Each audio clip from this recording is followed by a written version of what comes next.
In this video, Ms. Tuan is going to be going lesson 16 on function compositions, and specifically I'm going to be talking about example number 1.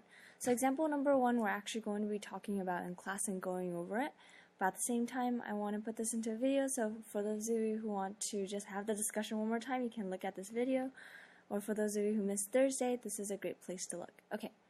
So example number 1, we're given two tables, and it says consider the tables from the opening scenario. So it gives a graph, a table, of the depth of a free diver during descent, and then take a look, there's time of descent, and then there's depth of diver. So imagine a context, someone is swimming, say here's the water, and someone is diving down, and the longer he keeps diving, the deeper he is, right? Okay, so that makes sense. The longer he's descending, the deeper and deeper the diver gets. And the second table says, well, the deeper the diver gets, the more pressure is on him.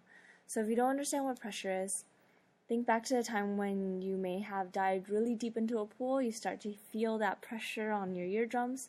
So that's the pressure that you're feeling. So that's what these two tables tell us. So it gives us time and depth, and then depth of diver and the pressure that you feel. So taking a look at part A, the question is, do these tables appear to represent functions, keyword, and if so, define the functions represented in each table using a verbal description. So it's just asking what the tables are telling you. Okay, so if you just take a look at the first table, does it represent a function? So the first question is, well, what is a function? So if you remember back to Unit 1, function is whenever there's only one output for every one input. So in the past I used to give you a set of numbers. So for example 1, 2, 3, and I say every time you input a 1 you should get, like, say a 2 back out. You input a 2, you get a 4, you input a 3, you get a 6. But there's no time ever when I would input a 1 and I might get 2 or I might get 4.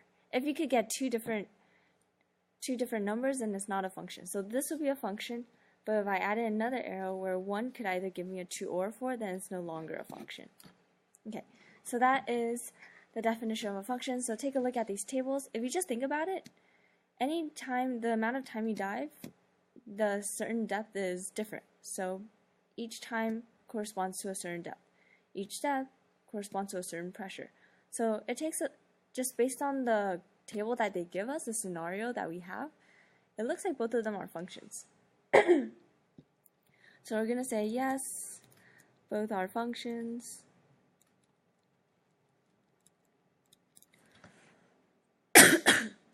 And what do each of the functions represent? So the function we would say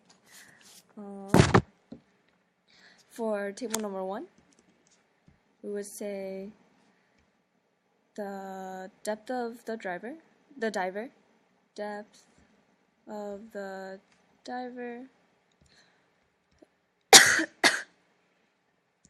is a function of the time spent diving.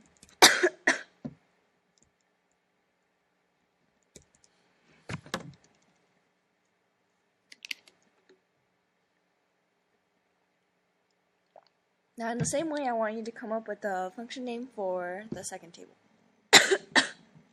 And that would be part A.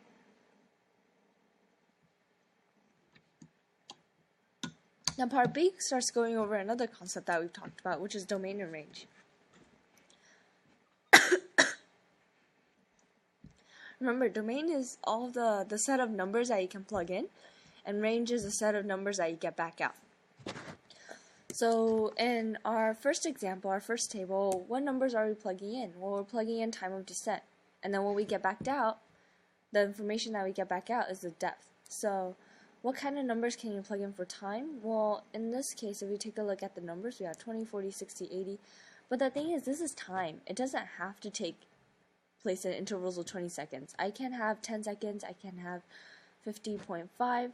So it looks like the number set that we can plug in for our domain is actually all real numbers. except for a small caveat, and that is, can you have negative time?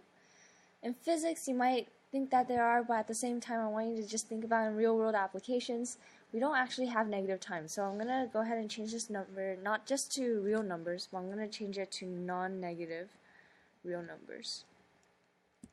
So real points at the fact that I can have decimal numbers, I can plug in decimal amount of time. It doesn't have to be a perfectly 1 second or 2 seconds, it could be 1.5, but I also can't have negative 10 seconds. So that is my domain. And for my range, the question is, what about the depth? What do I get back out for the depth? What are all the numbers that could possibly be the depth? Well, in this case, our depth is measured down from the surface of the water, so in the same way, it has to be positive, but it also does not have to be an integer. It does not have to be a whole number. It can be a decimal. So in much of the same logic, I'm going to go ahead and just put non-negative real numbers. Okay. So I'm going to pause here. Go ahead and take a look at part C through F, and that's going to be the next part of our video.